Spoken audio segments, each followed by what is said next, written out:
நேயர்களுக்கு வணக்கம். நம்ம தொடர்ந்து எடப்பாடி அவர்கள் நடத்தக்கூடிய நடைப்பயணத்தை பத்தி பேசிட்டு இருக்கோம். அந்த வகையில இப்போ தீபாவளின்றனால ஒரு சின்ன கேப் இருக்கு. அந்த கேப்ல பல விஷயங்கள் நடந்திருக்கு. அதாவது வடகிழக்கு பருவமழைன்றது ஆரம்பிச்சிருச்சு. கடந்த 2-3 நாட்களாவே தமிழகம் முழுக்க பல மாவட்டங்கள்ல பரவலா மழை பெய்து வருது. ஆளுங்கட்சி ஒரு பக்கம் என்ன சொல்றாங்க அப்படின்னா 5000 கோடிக்கு மேல நாங்க செலவு பண்ணியிருக்கோம். இந்த 4 வருடங்களா சென்னை பார்த்த ஒரு பாதிப்பு இந்த வருடம் இருக்காது அப்படின்ற மாதிரி அவங்க ஒரு பக்கம் உத்தரவாதம் கொடுத்திருக்காங்க. அது போக சட்டசபையில கூட இது ஒரு பேசு பொருளாகவும் இருந்துச்சு. இதெல்லாம் முடிஞ்சு 2-3 நாள்லயே தமிழகம் முழுக்க தத்தளிக்குதுன்னு தான் சொல்லணும். ஏன்னா பல மாவட்டங்கள்ல கடுமையா மழை பெய்யுது, தண்ணி ஓடுறதுக்கு போக்கிடம் கூட இல்லாம இருக்கு. அப்போ இது வந்து ஒரு பெரிய கேள்வியா தான் வருது இல்ல.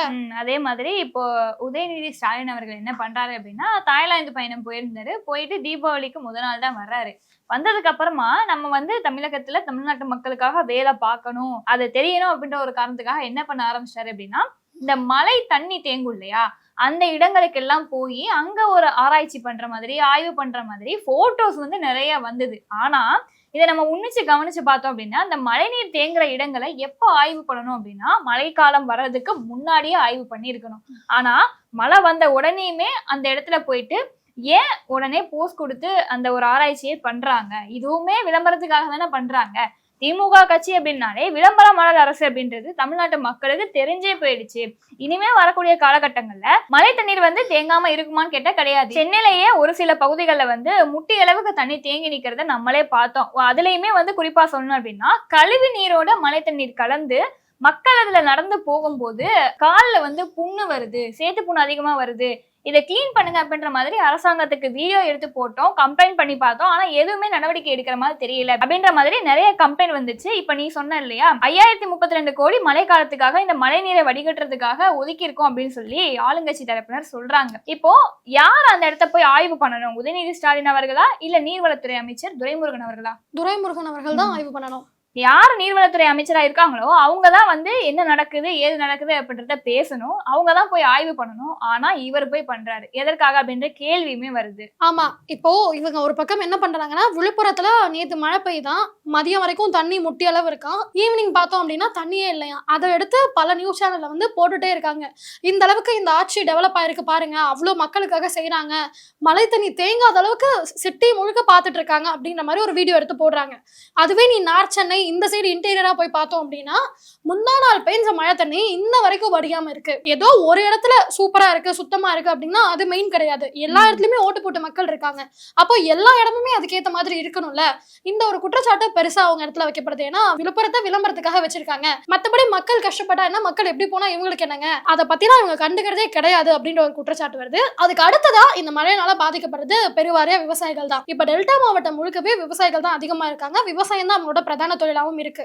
அப்படி இருக்கும்பொழுது விவசாயிகள் அறுவடை பண்ணி வச்சிருக்க நெல் மூட்டைகளை இந்த அரசு நெல் கொள்முதல் நிலையம் இருக்கும்ல, அது வந்து பாதுகாப்பா இல்ல, மேற்கூரை இல்லாம இருக்கு, இடமெல்லாம் சிமெண்ட் பூசாம வச்சிருக்காங்க. அதனால பல நெல் மூட்டைகள் முளைச்சே இருக்கு. அதை பார்க்கும்போது விவசாயிகள்லாம் வேதனைப்படுறாங்க. என்னத்துங்க ஓட்டு போட்டு என்னத்துக்குங்க, இதுதான் அவங்களோட ஆட்சி, நம்ம வயித்துல அடிச்சிட்டாங்க பாத்தீங்களா, பொழப்பே நாசம் பண்ணிட்டாங்க அப்படின்ற மாதிரி விவசாயிகள் அழுற மாதிரி கத்துற மாதிரி ஆக்ரோஷமா பேசுற மாதிரியான வீடியோக்கள் எல்லாம் வெளியாகி இருக்கு.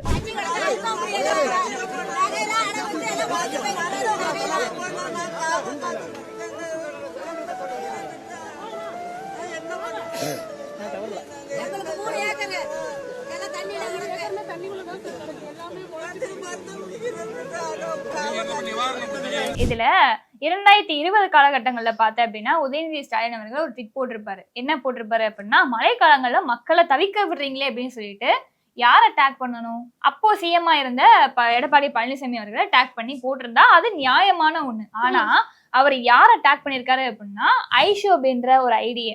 ஐஷு யாருன்னா ஐஸ்வர்யா ராஜேஷ் ஆக்டர், அவங்கள டேக் பண்ணி மழைக்காலங்கள்ல மக்களை வந்து தவிக்க விடலாமா அப்படின்னு சொல்லிட்டு அவங்கள டேக் பண்ணி போட்டிருக்காரு. அந்த ஒரு ட்வீட் வந்து இப்ப பரவலாயிட்டு இருக்கு. எதற்காக இந்த மாதிரியான வெற்றி விளம்பரம் பண்றாங்க அப்படின்னு சொல்லி பரவலாயிட்டு இருக்கு. இன்னொரு பக்கம் பார்த்தேன் அப்படின்னா இந்த தொகுதி வாரியா கணக்கெடுப்பு எடுப்பாங்க இல்லையா, கணக்கெடுப்பு எடுக்கும் போது டிஎம்கேக்கு ஏற்கனவே தமிழகத்துல வந்து திமுக ஆட்சி வேண்டவே வேண்டாம்னு சொல்லிட்டு தான் இருக்காங்க. இப்போ அந்த கணக்கெடுப்படி என்னன்னா 60 தொகுதிகளுக்கும் மேல இருக்கக்கூடிய இடங்கள்ல மக்கள் வந்து திமுக வேணான்னு சொல்லிட்டாங்க அப்படின்ற மாதிரியான ஒரு கணக்கெடுப்பு எடுத்திருக்காங்க. சோ அது வந்து பரவும் போது திமுகவுக்கு ஒரு அச்சுறுத்தல் இருக்கோ, பயம் வந்துருச்சோ அப்படின்ற மாதிரியான பல விஷயங்களை எடப்பாடி பழனிசாமி அவர்கள் சொல்லிட்டு வராரு. இப்போ நீயும் நிறைய விஷயம் பேசினா, அதுக்கு முன்னாடி நான் சொன்னல விவசாயிகள்லாம் டெல்டா மாவட்டத்துல ரொம்ப பாதிக்கப்படுறாங்கன்னு சொல்லிட்டு, அங்க ஆய்வு பண்ண வேண்டியது நம்ம முதலமைச்சரா இருக்கட்டும் இல்ல அமைச்சர்களா இருக்கட்டும், அவங்க தான் போகணும். ஆனா யாருமே களத்துக்கு போய் மக்களை சந்திக்கல, விவசாயிகளை சந்திக்கவே இல்லை. எடப்பாடி அவர்கள் என்ன பண்ணியிருக்காரு, நேத்து நேரடியா அந்த இடத்துக்கே போயிருக்காரு. போயிட்டு வேட்டியை மடிச்சு கட்டிட்டு நெல்லெல்லாம் எடுத்து பார்த்து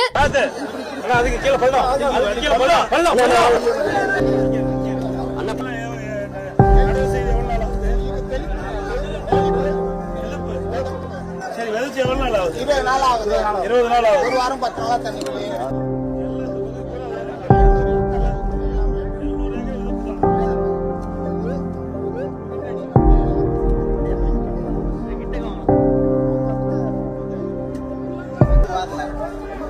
எப்போ மழை வந்தாலும் இதே நிலைமை தான் ஆயிட்டு இருக்கு.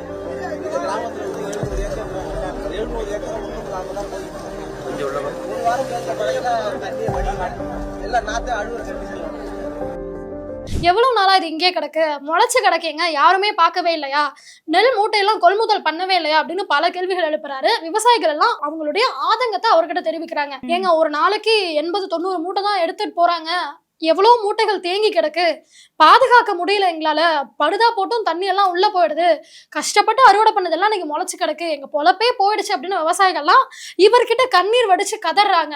மழை பெஞ்சு வயல்ல வந்து தண்ணி இருந்ததுனால இந்த பக்கத்துல ஒரு 60 ஏக்கர்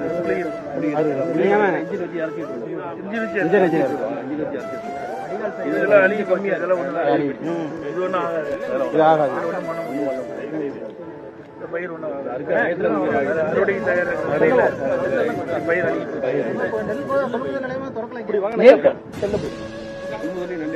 சோ இப்ப சொன்னில 60 தொகுதிகளுக்கு மேல திமுக பின்னடைவுல இருக்கு அப்படின்னு சொல்லிட்டு, இன்னுமே இந்த டெல்டா மாவட்ட விவசாயிகளுமே திமுகவை புறம் தள்ள ஆரம்பிச்சிட்டாங்க. ஏன்னா அவங்களுக்கு ஒண்ணு வேணும்னா திமுக அரசுன்றது கண்டுகொள்ளவே இல்லை, என்ன அமைச்சர்களுமே கண்டுக்கல, அவங்களுக்கு உரிய நிவாரணம் கூட இதுவரைக்கும் கொடுக்கவே இல்லை. அதனால தொடர்ந்து பல மாவட்டங்களில் இருக்கக்கூடிய விவசாயிகள் எல்லாருமே திமுகவை புறக்கணிக்க ஆரம்பிச்சிட்டாங்க. இப்ப வரக்கூடிய தேர்தல் அப்படின்றது ரொம்ப சவாலா தான் இருக்கும். ஏன்னா பல கட்சிகள் இருக்கு, ஆனாலும் எடப்பாடி அவர்களுக்கு ஆதரவுன்றது நாளுக்கு நாள் பெருகிக்கிட்டே தான் போகுது. இப்ப மத்த கட்சி தலைவர்கள்லாம் வந்து களத்துக்கு போய் சந்திக்க மாட்டாங்க, ட்விட்டர்ல ட்விட் தான் போடுவாங்க. ஆனா இவரு எங்க என்ன பிரச்சனை நடந்தாலும், நேற்று டெல்டா முழுக்க அவ்வளவு மழை, இந்த மலையிலையும் போய் விவசாயிகளை சந்திச்சு அவங்க படுற கஷ்டத்தெல்லாம் கேட்கிறாரு. இதனாலேயே இவர் முதலமைச்சர் ஆனாரு அப்படின்னா நமக்காக நிப்பாருப்பா அப்படின்ற ஒரு நம்பிக்கை மக்கள் மத்தியில பரவறதையும் பார்க்க முடியுது. 2026 சட்டமன்ற தேர்தலுக்கு அப்புறமா நாங்க தான் மறுபடியும் ஆட்சிக்கு வருவோம் அப்படின்னு சொல்லிட்டு திமுக அரசு நம்பிட்டு தான் இருந்தாங்க. அதுக்கேற்ற மாதிரியே தமிழ்நாட்டு மக்கள் மத்தியில வந்து நெகட்டிவிட்டியை பரப்பணும் அப்படின்னு சொல்லிட்டு நிறைய நரேட்டிவ் வந்து பண்ணாங்க. மூத்த பத்திரிகையாளர்கள் நிறைய பேரை வச்சு அந்த கரூர் சம்பவமா இருக்கட்டும், அதை வந்து எப்படி மாத்துறது அப்படின்ற விஷயங்கள்லாம் பயங்கரமா பண்ணாங்க. ஆனா அது எந்த மாதிரி மாறுச்சு அப்படின்றது மக்கள் எல்லாருக்குமே தெரியும். இப்ப மக்கள் கிட்ட போய் கேட்டா கூட அவங்க என்ன சொல்றாங்கன்னா, விஜய் அவர்கள் மேல தப்பு இருக்கா இல்லையா அப்படின்றத கோர்ட் தான் முடிவு பண்ணணும். சுப்ரீம் கோர்ட்ல வந்து சிபிஐ வழக்கு போயிட்டு இருக்குல்ல, வழக்கு விசாரணை போயிட்டு இருக்கும் போது அவங்க தான் முடிவு பண்ணணும்.